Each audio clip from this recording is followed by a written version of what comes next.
বসে আছে, আমার বন্ধুটাকে আইনা কাফন দাফন করো, আমার বন্ধু ময়লার মধ্যে পড়ে আছে। মুসা নবী বলেন, প্রভু গো, আপনার বন্ধু ময়লার উপরে কোন জায়গায়? ঠিকানা দিলেন। না না না, এত নাফরমান, 200 বছর পর্যন্ত নাফরমানি করছে, যার জীবনে ভালো কোনো কাজ করে না, খারাপ কোনো কাজ পাইলে ছাড়ে না, সেই ব্যক্তি। আল্লাহ বলেন, ও মুসা শুনো, তোমরা দেখেছো 200 বছর নাফরমানি করেছে, আর গভীর রাত্রে আমার ওই বন্ধু একটা কাজ করেছে রে, যে কাজটা দুনিয়ার কেউ দেখে নাই, আমি আল্লাহ দেখছি। বলেন কি কি কাজ? মুসা, তোমাকে যে তাওরাত কিতাব দিয়েছি, ওই কিতাবটা রাতে যখন ঘুমের ঘরে ঘুমাইতে যায়, ওই নাফরমান যুবকটা ঘুমাইবার আগে, বিছানায় শুইবার আগে রে, তাওরাত কিতাবটা টান দিয়ে নামাইয়া পৃষ্ঠা পৃষ্ঠা করে উল্টাই, একটা একটা পৃষ্ঠা চেক করে যত জায়গায় আমার হাবিবের নাম পাইছে রে মুসা, আমি দেখেছি শ্রদ্ধা ভরে ভালোবাসার সহিত আমার বন্ধুর নামের মধ্যে চুমা খাইছে রে মুসা।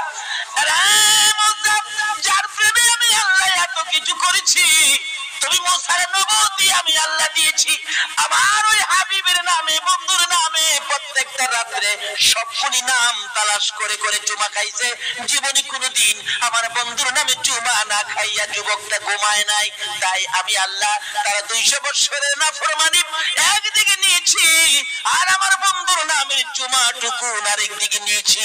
আমি আল্লাহ চেয়ে দেখি রে, নাফরমানির চাইতে আমার বন্ধুর নামের চুমা দিয়ে আমি আল্লাহর কাছে বড় ভালো লাগে রে মুসা। আমার বন্ধুর নামের চুমার খাতিরে আমি তার 200 বছরের নাফরমানি ক্ষমা করে দিয়েছি। এই নবীর নামের ভালোবাসার চুমাই মুসা নবীর উম্মত 200 বছরের নাফরমানি করে আমার নবীর নামে চুমা দিয়ে ক্ষমা পেয়ে যায়। এই নবীর ভালোবাসায় কিছু করলে বলুন, আমরা ক্ষমা পাইব কিনা? বাবারা আসুন সেই জায়গাটা চিনি। তাই বলতেছিলাম, আল্লাহর ওলি বলেন, কবরের মধ্যে বড় বড় বিচ্ছু। পাকিস্তানের ঘটনা 91 সনে বলতেছেন, বাবা যুবক, ও বাবা যুবক, পাগলামি করো না, এই যে দেখো কবরের অবস্থা, এই কবরেই তাকে দিতে হবে। লাশটা কবরে নামায়া দিলে বিচ্ছুগুলো কাফনের কাপড়ের উপর দিয়েই এমন জোরে কামড় দেয়, হাড্ডিগুলো টাইনা টাইনা খুলতেছে, কিন্তু কেউ কিছু করার সুযোগ নাই। আল্লাহর ওলি বলেন, তাড়াতাড়ি করে তোমরা মাটি দিয়ে দাও। বাবারে, যেই কবরে বিচ্ছু হাড্ডি খুলবে, এই কবরে আমাদের প্রত্যেকের যাইতে হবে কিনা বলুন তো?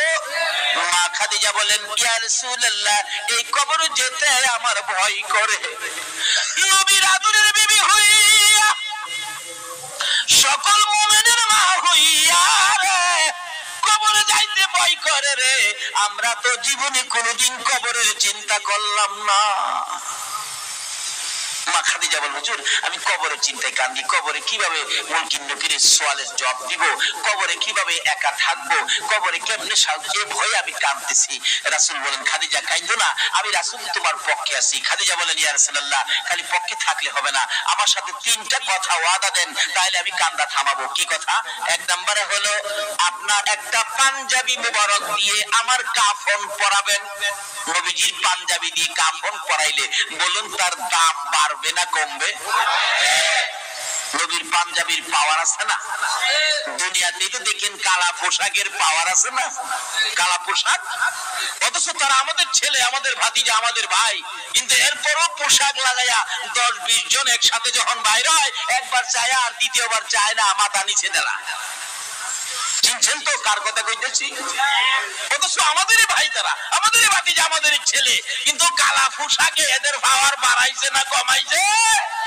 খাদিজা বলছে, নবী গো, আপনার একটা জামা আমার গায়ে লাগাবেন। বলুন, নবীর জামা যার গায়ে লাগবে তার পাওয়ার বাড়বে না কমবে? কবরের ভয়ে খাদিজা বলতেছেন, নবীজির একটা পাঞ্জাবি দিয়ে কাফন।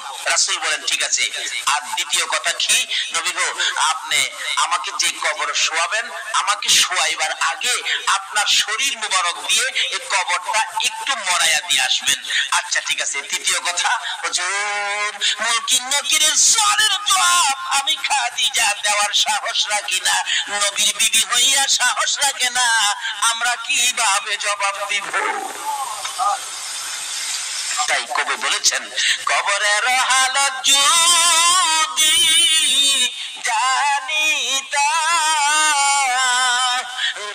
বাড়ি সারিয়া পাগল হইতা। কবরের খবর তো দিলেন না, সব ছেড়ে পাগল হয়ে যেতে। হুজুর 3 নাম্বার প্রশ্ন হলো, আমাকে দাফন করার পর সবাই যখন চলে যাবে আমাকে কবরে ফেলে, আল্লাহর বন্ধু গো আপনি নবী যেতে পারবেন না, আমার পাশে থাকবেন। মুনকির নকির আসলে মুনকির নকিরের সওয়ালের জবাব আপনি দিবেন, আমি সাহস রাখি না। রাসূল বলেন ঠিক আছে, 3 কথা রাখলাম।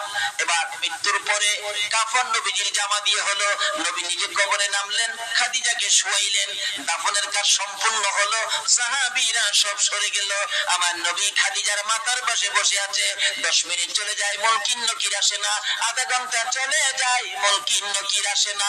বলুন আমরা কবরে শোয়াইলে মুনকির নকির কয় ঘন্টা পরে আইব? কয় কদম? মাশাআল্লাহ, এটা কিন্তু সব জায়গাতে এটা সিস্টেম নিয়ম। কয় কদম? 40 কদম যদি আপনি নাও দেন, কবরের পাশে বসে থাকেন, তবু মুনকির নকির। কিন্তু নিয়মটা হলো 40 কদম, অর্থাৎ 40 কদম কবরের কাজ সম্পূর্ণ করে কবর থেকে 40 কদম দূরে যাইতে যেটুকুন সময় লাগবে, এটুকুন সময় পার হওয়ার পরেই মুনকির নকির কবরে আসবে। আপনি কবর ছাড়েন বা নাই ছাড়েন, একেবারে সেনাবাহিনীর প্রধান যদি থাকে, 1 ব্যাটালিয়ন সৈন্য মোতায়েন করা হয়, তবু মুনকির নকির ফিরানো যাবে না। আয়েশা হাজির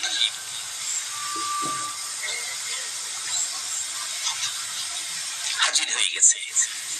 40 কদম দূরে যাওয়ার সময়টুকুন থাক পার হবে, এরপরে কবরে মুনকির নকির আসবে। কিন্তু আধা ঘন্টা পার হয়ে গেল, রাসূল তো বসা, আসতেছে না।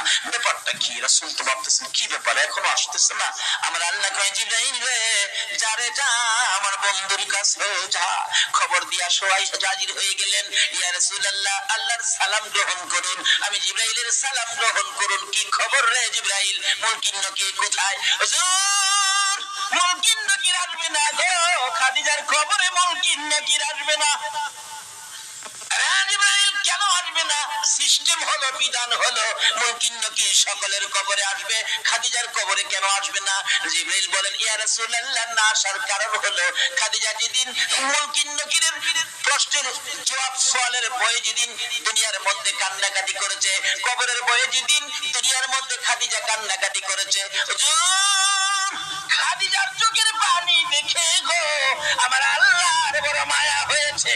আমার আল্লাহ বলেছে রে জিবরাইল, আমার বন্ধুর কাছে যা রে, খবর পৌঁছে দিয়াই খাদিজার মুনকির নকিরের প্রশ্নের জবাব আমার বন্ধুর দিতে হবে না, আমার বন্ধুর দিতে হবে না, কষ্ট করতে হবে না। খাদিজা যেদিন কবরের ভয়ে চোখের পানি ছেড়ে ছেড়ে কাঁদছিল, খাদিজার চোখের পানি দেখে রে আমি আল্লাহর বড় মায়া হয়েছে রে মুনকির নকিরের সওয়ালের জবাব দেওয়ার জন্য।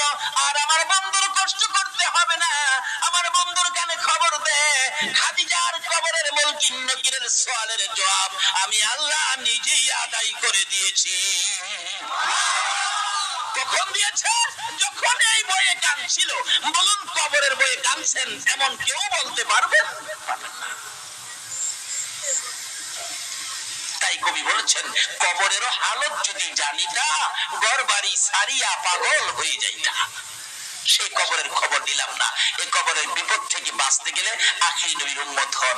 তার সাথে সাথে আরেকটা ব্যাপার আছে। সেই ব্যাপার কি? আমার নবী একদিন সাহাবীদেরকে নিয়ে রাস্তা দিয়ে চলছেন, হঠাৎ নবীজি দেখে এতে কবরের ভিতরে আযাব। বলুন কবরের আযাব আমার নবী দেখে কিনা? রাসূল বলেন সাহাবীরা তোমরা হাত বাড়াও, দোয়া করি আমার উম্মতের কবরে আযাব। হাত বাড়ালে আল্লাহ আমার উম্মতের কবরের আযাব বন্ধ করে দাও। জিবরিল এক হুজুর আপনি দোয়া করলেও আযাব বন্ধ হবে না। কই কি রাসূলের দোয়ায় আযাব বন্ধ হবে না? কেন বন্ধ হবে না? হুজুর বন্ধ হবে না কেন রে জিবরাইল? আমি তো আমার সাহাবীদেরকে নিয়ে দোয়া করতেছি। জিবরাইল বলে হুজুর শুধু সাহাবী কেন, 1,24,000 পয়গাম্বর সহ যদি দোয়া করেন আপনি সকল পয়গাম্বরের নেতা হইয়া, তারপরও আজকে দোয়া কবুল হবে না। আরে জিবরাইল কেন কবুল হবে না? হুজুর আপনার এই উম্মত তার মায়ের কলিজায় আগুন দিয়া কবরে শুইছে, যতক্ষণ পর্যন্ত তার মা তাকে ক্ষমা না দিবে গো, ততক্ষণ পর্যন্ত রাসূলের দোয়াও কবুল হবে না। আরে মা বাবার কথা মতো যেজন চলে না, বলুন মা বাবার কথা মতো যেজন চলে না, আল্লাহ নবীজির দয়া তার পাবি না। আইরে আল্লাহ নবীজির দয়া তার পাবি না। মা বাবাকে দুঃখ দিলে নামাজ রোজা যাই বিফলে, মা বাবাকে দুঃখ দিলে নামাজ রোজা যাই বিফলে, মার কলিজায় আঘাত দিলে খোদা সহে না, মার কলিজায় আঘাত দিলে খোদা সহে না, আল্লাহ নবীজির দয়া তার পাবি না। আইরে আল্লাহ নবীজির দয়া তার পাবি না। মা বাবা অতি আপন, মা বাবার করো যতন, মা বাবা অতি আপন, মা বাবার করো যতন, তিন কথার সাথী পায়া বইলা যায়ও না, তিন কথার সাথী পায়া বইলা যায়ও না, আল্লাহ নবীজির দয়া তারা পাবি না। আইরে আল্লাহ নবীজির দয়া তারা পাবি না। আমার নবী বলেন, জিবরাইল তার কবরের আযাব আমি যে সইতে পারি না। জিবরাইল বলেন, ইয়া রাসূলুল্লাহ, যতক্ষণ পর্যন্ত তার মা জীবিত আছে, তার মা তাকে ক্ষমা না দিবে, ততক্ষণ পর্যন্ত আপনার দোয়ায়ও সে মাপ পাবে না। কত বড় কথা! রাসূল দোয়া করেন, কবুল হয় না। কাকে কষ্ট দেওয়ার কারণে? বুঝেছেন? কাকে কষ্ট দেওয়ার কারণে? কারণ মা, কোন মা চিনছেন? রাত্র 2টাই হোক 2:30টাই হোক, সন্তান বাড়িতে না আসা পর্যন্ত বলুন তো বরিশ্বরের কার ঘরের দরজাটা খোলা আছে? কয়েকজনে কইছে সন্তান বাড়িতে আসলো না। এ বরিশ্বরের একজন সন্তান বাড়িতে আসলো না, 2টায় বাইজা গেছে রাত্র, সারা বরিশ্বরের ঘরে ঘরে দরজা বন্ধ, একটা ঘরের দরজা বন্ধ হলো না। বলুন তো এই ঘরটা কার ঘরটা? আরো যদি কম, মা। কোন মা? যেই মার পেটে 10 মাস 10 দিন ছিলাম। এরকম রাত্রে আমরা সকলেই একদিন মায়ের পেটে ছিলাম কিনা? এই রাত্রে মা আপনাকে আমাকে পেটে নিয়ে ঘুমাইতো, কিন্তু আমরা মাকে ঘুমাইতে দেই নাই। একটা লাথি মারছি, মা চট করে ঘুম থেকে উঠছে। আরেকটা লাথি মারছি, মা জিহ্বা কামড়ায়া সহ্য করেছে। অথচ পাশে বাবা শুয়েছিল, বাবাকেও ডাক দেয় নাই। আরেকটা লাথি মারছি রে, মা দক্ষিণী ওইটা দাঁড়াইয়া গেছে। দাঁড়াইয়া থাকতে থাকতে তোমার আমার মা কত রোজে ফজরের আযান পড়ে গেছে, মা মন ভরে ঘুমাইতে পারে না। এই মারে যদি কষ্ট দাও গো, রাসূলের দোয়াও কবুল হবে না।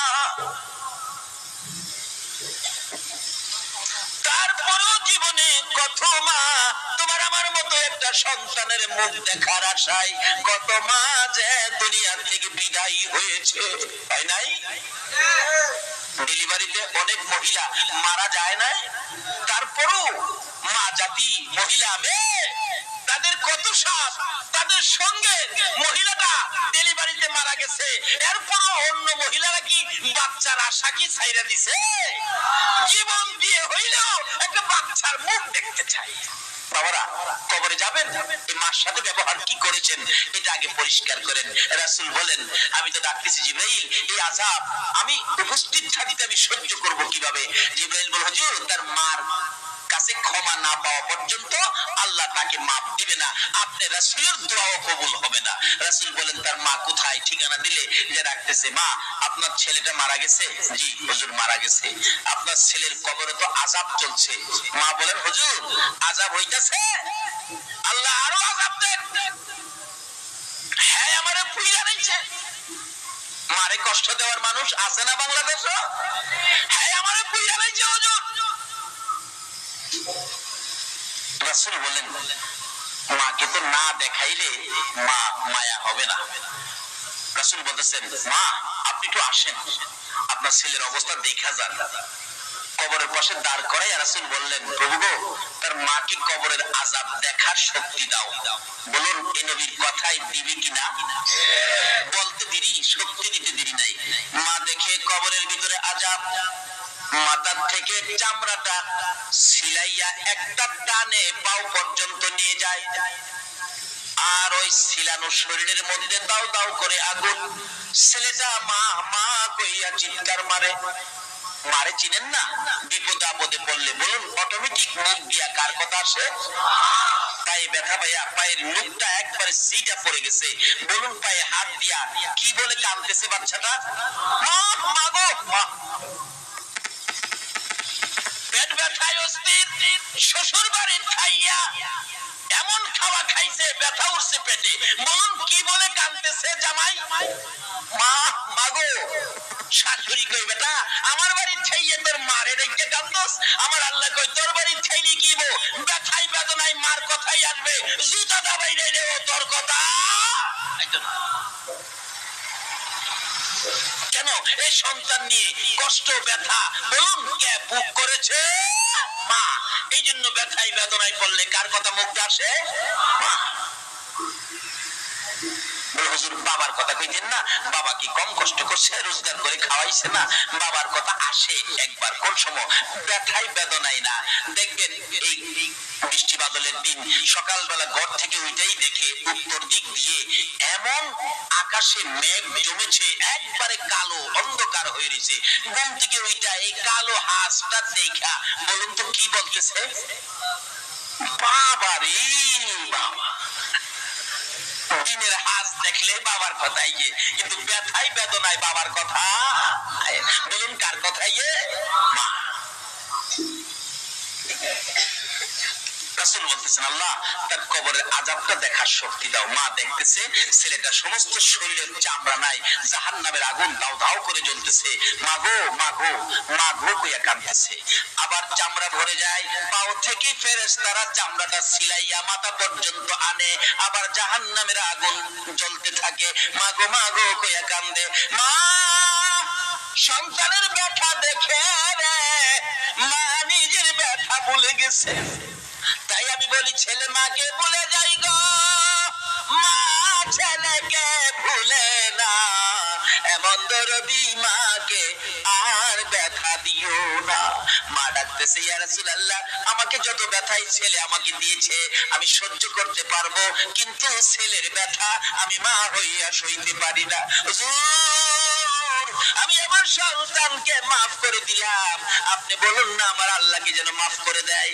এই মা মাফ করে দিলাম কথাটা বলতে দেরি হয়েছে, আমার রাসূল পাশে থাকার বরকতে মায়ের ক্ষমা দেওয়ার সঙ্গে সঙ্গে তার কবরটা জান্নাতের বাগান হয়ে যায়। কিন্তু নামাজ রোজা হজ যাকাত মুফতি মুহাদ্দিস মুফাসসির মসজিদ বানান মাদ্রাসা বানান ওয়াজ কোরআন ওয়াজ করেন ওয়াজ শুনেন, এমন কি মক্কা মদিনার ইমাম সাহেব যদি হয়ে যাও আর এই মা বাবাকে যদি কষ্ট দাও আল্লাহর জান্নাতে যাওয়া সম্ভব হবে না। মুসা নবীর জীবনী খুলুন। মুসা আলাইহিস সালাতু সালামের একজন উম্মত ছিলেন যার জীবনে নাফরমানি ছিল 200 বছর। বলুন কয়শো বছর? 200 বছর নাফরমানি করার পর মৃত্যু হয়ে গেল। এলাকার লোকজন বলেন এত বড় নাফরমানকে দাফন করব না, গলায় রশি লাগাইয়া শেষরাইয়া ময়লার মধ্যে ময়লার আবর্জনার মধ্যে ফেলে দিলেন। একদিন চলে গেল কিছু হয় না, 2 দিন চলে গেল কিছু হয় না, 3 দিন পার হয়ে গেল। আমার আল্লাহ দেখে মুসা রে ওই ময়লা আবর্জনার মধ্যে আমার একজন বন্ধু বসে আছে, আমার বন্ধুটাকে আইনা কাফন দাফন করো, আমার বন্ধু ময়লার মধ্যে পড়ে আছে। মুসা নবী বলেন প্রভু গো আপনার বন্ধু ময়লার উপরে কোন জায়গায়? ঠিকানা দিলেন।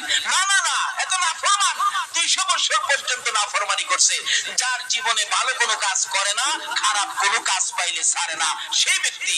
আল্লাহ বলেন ও মুসা শুনো, তোমরা দেখেছো 200 বছর নাফরমানি করেছে, আর গভীর রাত্রে আমার ওই বন্ধু একটা কাজ করেছে রে, যে কাজটা দুনিয়ার কেউ দেখে নাই আমি আল্লাহ দেখছি।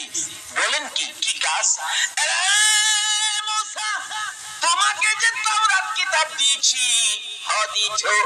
ওই কিতাবটা রাত্রে যখন ঘুমের ঘরে ঘুমাইতে যায়, ওই নাফরমান যুবকটা ঘুমাইবার আগে, বিছানায় শুইবার আগে রে তাওরাত কিতাবটা টান দিয়ে নামাইয়া পৃষ্ঠা পৃষ্ঠা করে উল্টাই, একটা একটা পৃষ্ঠা চেক করে যত জায়গায় আমার হাবিবের নাম পাইছে রে মুসা, আমি দেখেছি শ্রদ্ধা করে ভালোবাসার সহিত আমার বন্ধুর নামের মধ্যে চুমা খাইছে রে মুসা।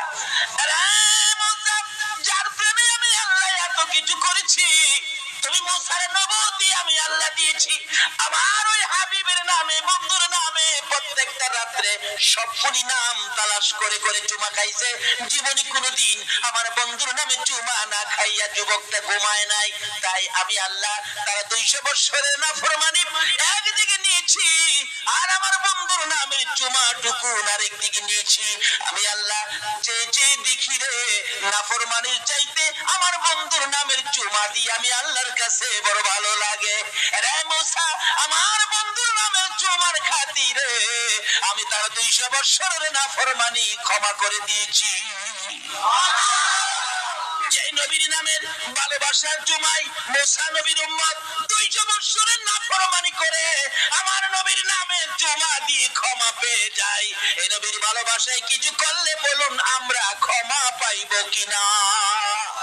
বাবারা আসুন সেই জায়গাটা চিনি। তাই বলতেছিলাম আল্লাহর ওলি বলেন কবরের মধ্যে বড় বড় বিচ্ছু। পাকিস্তানের ঘটনা 91 সনে বলতেছেন বাবা যুবক, ও বাবা যুবক পাগলামি করো না, এই যে দেখো কবরের অবস্থা, এই কবরেই তাকে দিতে হবে।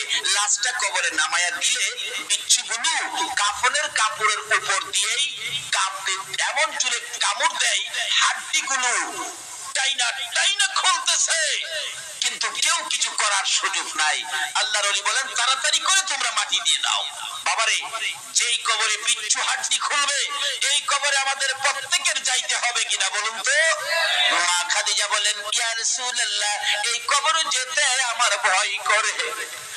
নবীর আদরের বিবি হইয়া সকল মুমিনের মা হইয়া কবরে যাইতে ভয় করে রে। আমরা তো জীবনে কোনোদিন কবরের চিন্তা করলাম না। মা খাদিজা বলেন হুজুর আমি কবরের চিন্তায় কান্দি, কবরে কিভাবে মুলকিন নকিরের সওয়ালের জবাব দিব, কবরে কিভাবে একা থাকবো, কবরে কেমনে এই ভয়ে আমি কাঁদতেছি। রাসূল বলেন খাদিজা কাঁদো না, আমি রাসূল তোমার পক্ষে আছি। খাদিজা বলেন ইয়া রাসূলুল্লাহ খালি পক্ষে থাকলে হবে না, আমার সাথে 3টা কথা ওয়াদা দেন, তাহলে আমি কান্না থামাবো। কি কথা? 1 নম্বরে হলো আপনার একটা পাঞ্জাবি মুবারক দিয়ে আমার কাফন পরাবেন। নবীজির পাঞ্জাবি দিয়ে কাফন পরাইলে বলুন তার দাম বাড়বে না কমবে? নবীর পাঞ্জাবির পাওয়ার আছে না? দুনিয়াতে তো দেখেন কালা পোশাকের পাওয়ার আছে না? কালা পোশাক, অথচ তারা আমাদের ছেলে, আমাদের ভাতিজা, আমাদের ভাই, কিন্তু এরপরও পোশাক লাগাইয়া 10-20 জন একসাথে যখন বাইর হয় একবার চায় আর দ্বিতীয়বার চায় না, মাথা নিচে দেলা। চিনছেন তো কার কথা কইতেছি? অথচ আমাদেরই ভাই তারা, আমাদেরই ভাতিজা, আমাদেরই ছেলে, কিন্তু কালা পোশাকে এদের পাওয়ার বাড়াইছে না কমাইছে? খাদিজা বলছে নবী গো আপনার একটা জামা আমার গায়ে লাগাবেন। বলুন নবীর জামা যার গায়ে লাগবে তার পাওয়ার বাড়বে না কমবে? কবরের ভয়ে খাদিজা বলতেছেন নবীজির একটা পাঞ্জাবি দিয়ে কাফন। রাসূল বলেন ঠিক আছে। আর দ্বিতীয় কথা কি নবী গো আপনি আমাকে যে কবরে শোয়াবেন আমাকে শোয়াইবার আগে আপনার শরীর মোবারক দিয়ে এই কবরটা একটু মরাইয়া দিয়ে আসবেন। আচ্ছা ঠিক আছে। তৃতীয় কথা হুজুর মুলকিন নকিরের সওয়ালের জবাব আমি খাদিজা দেওয়ার সাহস রাখি না, নবীর বিবি হইয়া সাহস রাখে না, আমরা কিভাবে জবাব দিব? তাই কবি বলেছেন কবরের হালত যদি জানিতাম ঘরবাড়ি সারিয়া পাগল হইতাম। কবরের খবর তো দিলেন না, সব ছেড়ে পাগল হয়ে যেত। হুজুর 3 নাম্বার প্রশ্ন হলো আমাকে দাফন করার পর সবাই যখন চলে যাবে আমাকে কবরে ফেলে, আল্লাহর বন্ধু গো আপনি নবী যেতে পারবেন না, আমার পাশে থাকবেন, মুনকির নকির আসলে মুনকির নকিরের সওয়ালের জবাব আপনি দিবেন, আমি সাহস রাখি না। রাসূল বলেন ঠিক আছে, তিন কথা রাখলাম। এবার মৃত্যুর পরে কাফন নবীজির জামা দিয়ে হলো, নবী নিজে কবরে নামলেন, খাদিজাকে শোয়াইলেন, দাফনের কাজ সম্পূর্ণ হলো, সাহাবীরা সব সরে গেল, আমার নবী খাদিজার মাথার পাশে বসে আছে। 10 মিনিট চলে যায়, মুনকির নকির আসে না, আধা ঘন্টা চলে যায়, মুনকির নকির আসে না। বলুন আমরা কবরে শোয়াইলে মুনকির নকির কয় ঘন্টা পরে আইব? কয় কদম? মাশাআল্লাহ, এটা কিন্তু সব জায়গাতে এটা সিস্টেম নিয়ম। কয় কদম? 40 কদম যদি আপনি নাও দেন, কবরের পাশে বসে থাকেন, তবু মুনকির নকির, কিন্তু নিয়মটা হলো 40 কদম, অর্থাৎ 40 কদম কবরের কাজ সম্পূর্ণ করে কবর থেকে 40 কদম দূরে যাইতে যেটুকুন সময় লাগবে, এটুকুন সময় পার হওয়ার পরেই মুনকির নকির কবরে আসবে। আপনি কবর ছাড়েন বা নাই ছাড়েন, একেবারে সেনাবাহিনীর প্রধান যদি থাকে, 1 ব্যাটালিয়ন সৈন্য মোতায়েন করা হয়, তবু মুনকির নকির ফিরানো যাবে না। আয়েশা হাজির,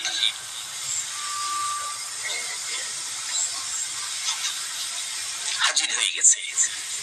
40 কদম দূরে যাওয়ার সময়টুকুন থাক, পার হবে, এরপরে কবরে মুনকির নকির আসবে। কিন্তু আধা ঘন্টা পার হয়ে গেল, রাসূল তো বসা, আসতেছে না, ব্যাপারটা কি? রাসূল তো ভাবতেছেন কি ব্যাপার, এখনো আসতেছে না। আমার আল্লাহ কয় জিবরাইল রে, যা রে যা, আমার বন্ধুর কাছে যা, খবর দিয়ে আসো। হাজির হয়ে গেলেন, ইয়া রাসূলুল্লাহ আল্লাহর সালাম গ্রহণ করুন। আমি জিবরাইলের সালাম গ্রহণ করুন। কি খবর রে জিবরাইল, মুনকির নকির কোথায়? হুজুর মুনকির নকির আসবে না গো, খাদিজার খবরে মুনকির নকির আসবে না। কেন আসবে না? সিস্টেম হলো, বিধান হলো, মুনকির নকির সকলের কবরে আসবে, খাদিজার কবরে কেন আসবে না? জিবরাইল বলেন ইয়া রাসূলুল্লাহ, না আসার কারণ হলো খাদিজা যেদিন মুনকির নকিরের প্রশ্নের জবাব সওয়ালের ভয়ে যেদিন দুনিয়ার মধ্যে কান্নাকাটি করেছে, কবরের ভয়ে যেদিন দুনিয়ার মধ্যে খাদিজা কান্নাকাটি করেছে, খাদিজার চোখের পানি দেখে গো আমার আল্লাহর বড় মায়া হয়েছে। আমার আল্লাহ বলেছে রে জিবরাইল, আমার বন্ধুর কাছে যা রে, খবর পৌঁছে দিয়াই, খাদিজার মুনকির নকিরের প্রশ্নের জবাব আমার বন্ধুর দিতে হবে না, আমার বন্ধুর দিতে হবে না, কষ্ট করতে হবে না। খাদিজা যেদিন কবরের ভয়ে চোখের পানি ছেড়ে ছেড়ে কাঁদছিল, খাদিজার চোখের পানি দেখে রে আমি আল্লাহর বড় মায়া হয়েছে রে মুনকির নকিরের সওয়ালের জবাব দেওয়ার জন্য। আর আমার বন্ধুর কষ্ট করতে হবে না, আমার বন্ধুর কানে খবর দে, খাদিজার কবরের মুনকির নকিরের সওয়ালের জবাব আমি আল্লাহ নিজেই আদায় করে দিয়েছি। কখন দিয়েছে? যখন এই বয়ে কাঁদছিল। বলুন কবরের বয়ে কাঁদছেন এমন কেউ বলতে পারবেন? তাই কবি বলেছেন, কবরেরও হালত যদি জানিতা, ঘর বাড়ি সারিয়া পাগল হয়ে যাইতা। সেই কবরের খবর নিলাম না। এই কবরের বিপদ থেকে বাঁচতে গেলে আখিরি নবীর উম্মত হন। তার সাথে সাথে আরেকটা ব্যাপার আছে। সেই ব্যাপার কি? আমার নবী একদিন সাহাবীদেরকে নিয়ে রাস্তা দিয়ে চলছেন, হঠাৎ নবীজি দেখে এতে কবরের ভিতরে আযাব। বলুন কবরের আযাব আমার নবী দেখে কিনা? রাসূল বলেন সাহাবীরা তোমরা হাত বাড়াও, দোয়া করি আমার উম্মতের কবরে আযাব। হাত বাড়ান, আল্লাহ আমার উম্মতের কবরের আযাব বন্ধ করে দাও। জিবরিল এক হুজুর আপনি দোয়া করলেও আযাব বন্ধ হবে না। কই কি রাসূলের দোয়ায় আযাব বন্ধ হবে না? কেন বন্ধ হবে না? হুজুর বন্ধ হবে না কেন রে জিবরাইল? আমি তো আমার সাহাবীদেরকে নিয়ে দোয়া করতেছি। জিবরাইল বলে হুজুর শুধু সাহাবী কেন, 1,24,000 পয়গাম্বর সহ যদি দোয়া করেন আপনি সকল পয়গাম্বরের নেতা হইয়া, তারপরও আজকে দোয়া কবুল হবে না। আরে জিবরাইল কেন কবুল হবে না? হুজুর আপনার এই উম্মত তার মায়ের কলিজায় আগুন দিয়া কবরে শুইছে, যতক্ষণ পর্যন্ত তার মা তাকে ক্ষমা না দিবে গো, ততক্ষণ পর্যন্ত রাসূলের দোয়াও কবুল হবে না। আরে মা বাবার কথা মতো যে জন চলে না, বলুন মা বাবা বাবার কথা মতো যে জন চলে না, আল্লাহ নবীজির দয়া তার পাবি না। হায়রে আল্লাহ নবীজির দয়া তার পাবি না। মা বাবাকে দুঃখ দিলে নামাজ রোজা যাই বিফলে, মা বাবাকে দুঃখ দিলে নামাজ রোজা যাই বিফলে, মার কলিজায় আঘাত দিলে খোদা সহে না, মার কলিজায় আঘাত দিলে খোদা সহে না, আল্লাহ নবীজির দয়া তার পাবি না। হায়রে আল্লাহ নবীজির দয়া তার পাবি না। মা বাবা অতি আপন, মা বাবার করো যতন, মা বাবা অতি আপন, মা বাবার করো যতন, তিন কথার সাথী পায়া বইলা যায় না, তিন কথার সাথী পায়া বইলা যায় না, আল্লাহ নবীজির দয়া তার পাবি না। হায়রে আল্লাহ নবীজির দয়া তার পাবি না। আমার নবী বলেন, জিবরাইল তার কবরের আযাব আমি যে সইতে পারি না। জিবরাইল বলেন, ইয়া রাসূলুল্লাহ, যতক্ষণ পর্যন্ত তার মা জীবিত আছে, তার মা তাকে ক্ষমা না দিবে, ততক্ষণ পর্যন্ত আপনার দোয়ায়ও সে মাপ পাবে না। কত বড় কথা! রাসূল দোয়া করেন, কবুল হয় না। কাকে কষ্ট দেওয়ার কারণে? কাকে কষ্ট দেওয়ার কারণে? কারণ মা, কোন মা চিনছেন? রাত্র 2টাই হোক, 2:30টাই হোক, সন্তান বাড়িতে না আসা পর্যন্ত বলুন তো বরিশ্বরের কার ঘরের দরজাটা খোলা আছে? কয়েকজনে কইছে সন্তান বাড়িতে আসলো না। এ বরিশ্বরের একজন সন্তান বাড়িতে আসলো না, 2টায় বাইজা গেছে রাত্র, সারা বরিশ্বরের ঘরে ঘরে দরজা বন্ধ, একটা ঘরের দরজা বন্ধ হলো না। বলুন তো এই ঘরটা কার ঘরটা? আরো যদি মা। কোন মা? যেই মার পেটে 10 মাস 10 দিন ছিলাম।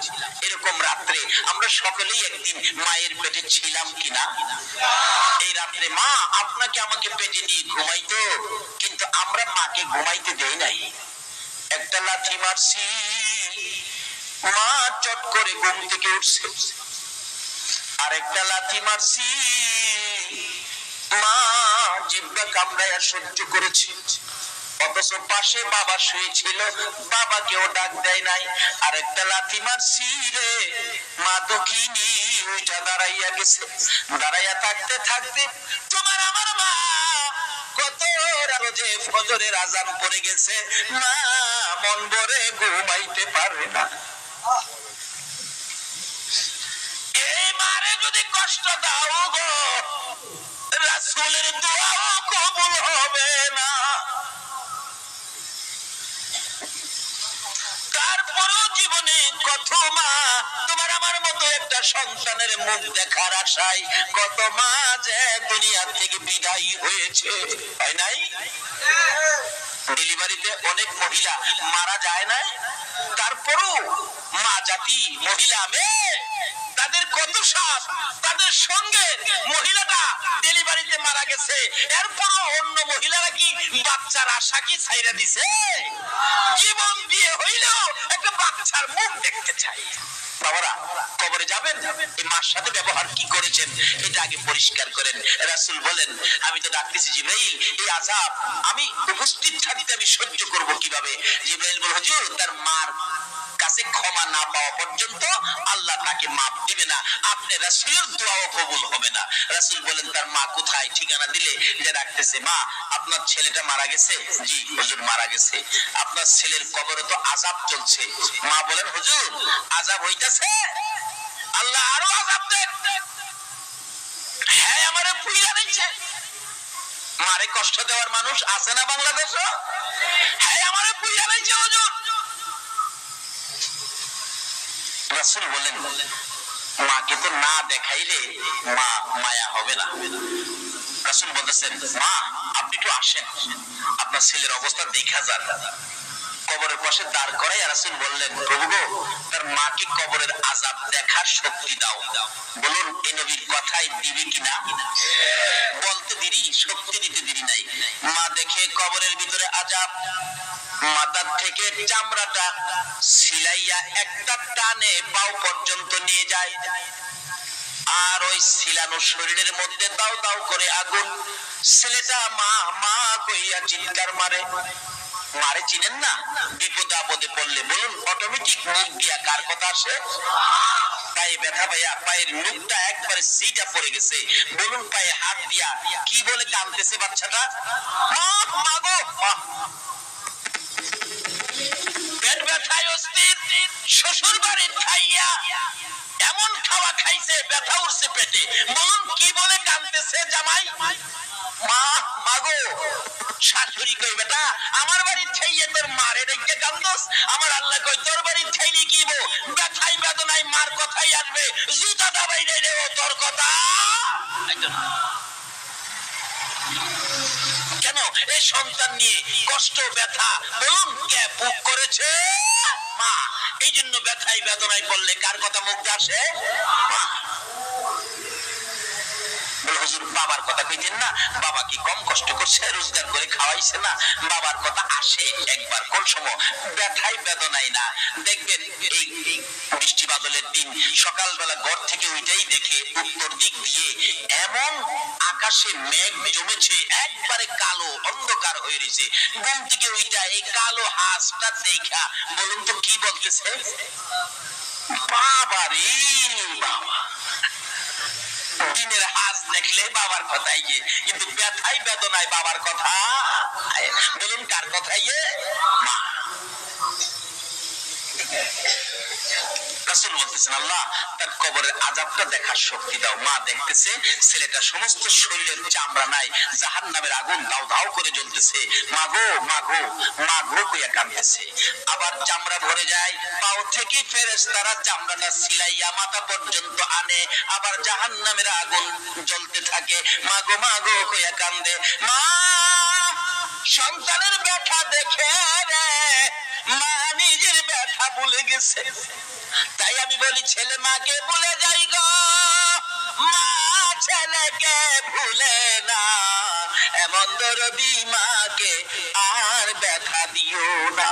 মা ডাকতেছে ইয়া রাসূলুল্লাহ আমাকে যত ব্যথাই ছেলে আমাকে দিয়েছে আমি সহ্য করতে পারবো, কিন্তু ছেলের ব্যথা আমি মা হইয়া সইতে পারি না। হুজুর আমি আমার সন্তানকে মাফ করে দিলাম, আপনি বলুন না আমার আল্লাহকে যেন মাফ করে দেয়।